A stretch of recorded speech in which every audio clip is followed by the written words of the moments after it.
Alright, what's up guys? My name is Ultramagnet. Obviously by the title of this video, I'm gonna be talking about the Borla exhaust system attached to this car. Obviously, if you guys saw the previous video, this car already has the test pipes. I had already gotten the Borla exhaust system, which makes it into a true dual pipe. For some of you guys, there might be concerns about having this thing pass. I do have an intake as well. This is not CARB legal, but I'm just walking it for now.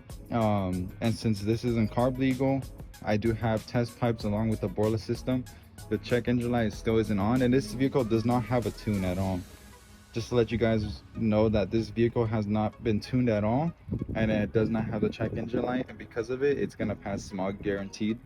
In terms of the sound quality driving this vehicle, it actually shimmered down a lot. Obviously, like once you get up in RPMs, you actually do hear the exhaust, but compared to before, it's actually more rumbly. It's more deep tone compared to how it was before with just the test pipes. The test pipes made it completely raspy. So essentially the issue I was not really having, but kind of just confused about, is basically, since this does have a Borla system and also the arc test pipes, it made the volume of this exhaust a little bit different. Not in a bad way, but just kind of like I didn't really believe that the Borla dual pipe exhaust was actually going to make it more quieter. Since it does not have the cat, you would imagine an exhaust like this to be extremely loud, but it actually was not loud. Here's a video of without the stock muffler.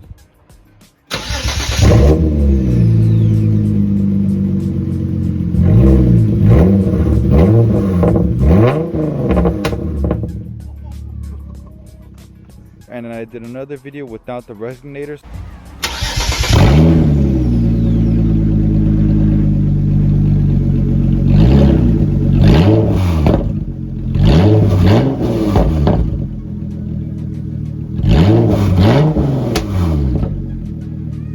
So it was just the test pipes.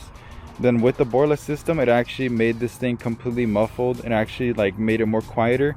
So if you do want to do test pipes, and as long as the Borla system, it's actually going to make it shimmer down a lot compared to how it was before.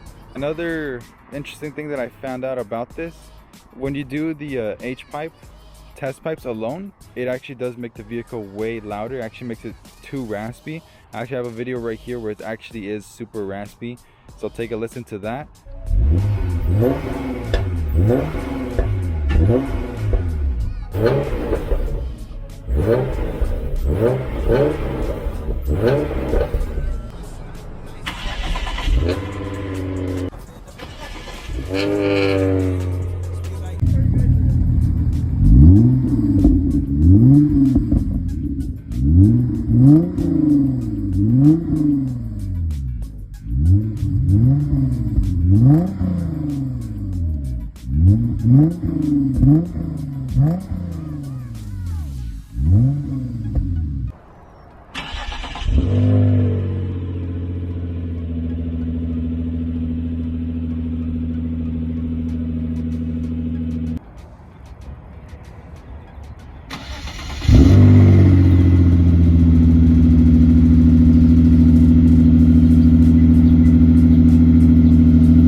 As you guys heard in the video, it does not sound like I touched the test pipes at all. It just sounds like as if it has cats on it, and it's really muffled. But once you actually get up in speed, is then to actually hear the engine of this vehicle.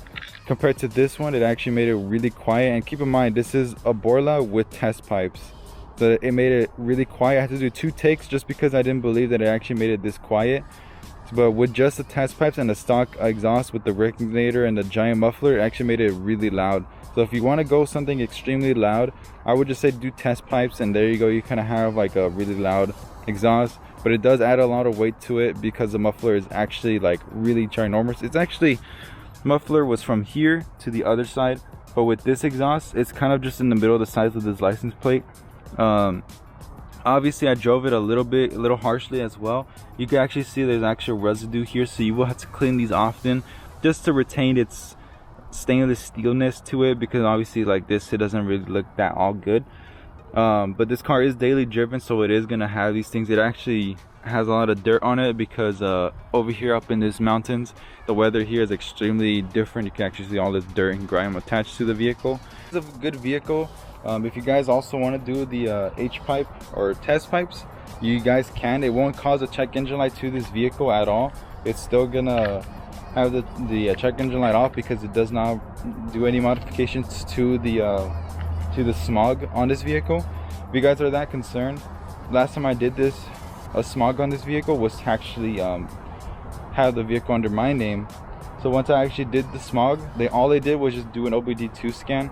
If you have a buddy, if you have someone that you know or a friend of a friend that has an OBD2 scanner, just scan it. If there's no codes coming on, and if it stays like that with the test pipes on, you guys are clear. Because I thought I was gonna run into that issue.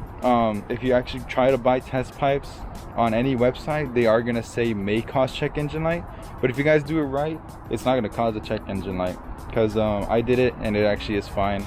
If you guys do get a check engine light, if you guys install this, then it might be just a sensor related issue, not specifically the flow of the exhaust actually causing it to come on. It could just be just a sensor. That's all you really need to look out for.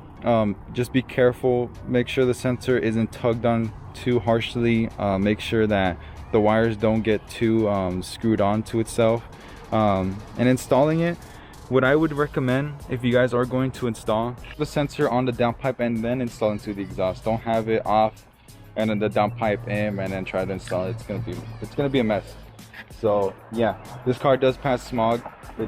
Again, this intake not CARB legal, but it does pass still.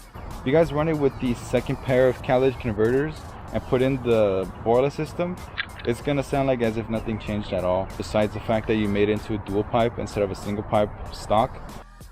Alright, so this is gonna be an interior shot of just how the vehicle sounds with, again, the test pipes and as long as the Borla system. Let's get to it. This is with the door open as well.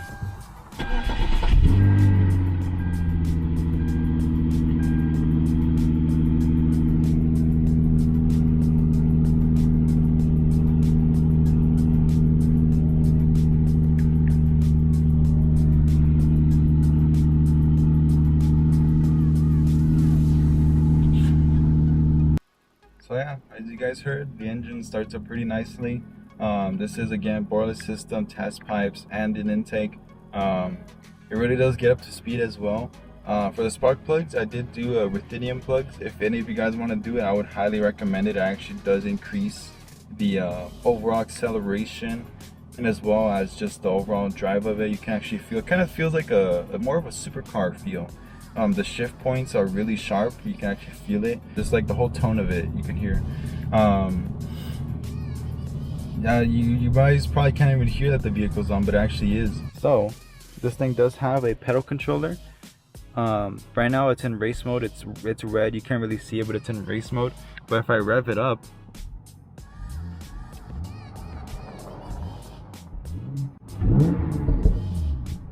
you guys can obviously heard that there is popping and as well as the intake noise. Let me see if you guys can hear from the outside.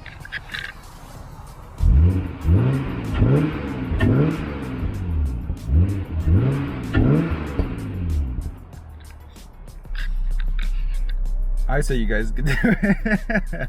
That was really sick. So obviously that induction noise is mainly just the pedal controller. If I tried doing it with the pedal controller off, you guys won't actually be able to hear the induction noise, because essentially did a 1-to-1 scale with the pedal.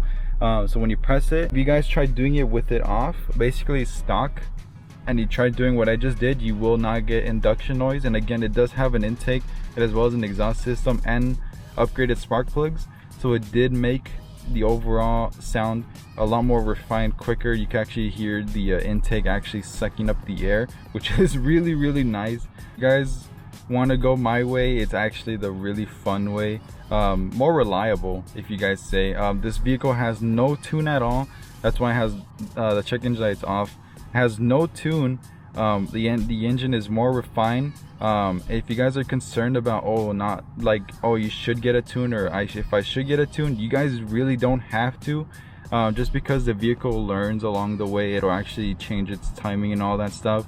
But with the pedal controller, with the spark plugs alone and the intake as well, you guys can go that route and it actually makes it more refined. You could actually hear induction noise.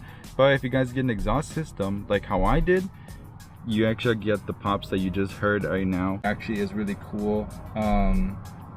If price is really concerned, you guys can go a more cheaper route. If you guys know how to weld or fabricate exhaust components, I would do it. Don't regret it at all. This is my first car, and I hope you guys enjoyed the video. I'll see you guys in the next one.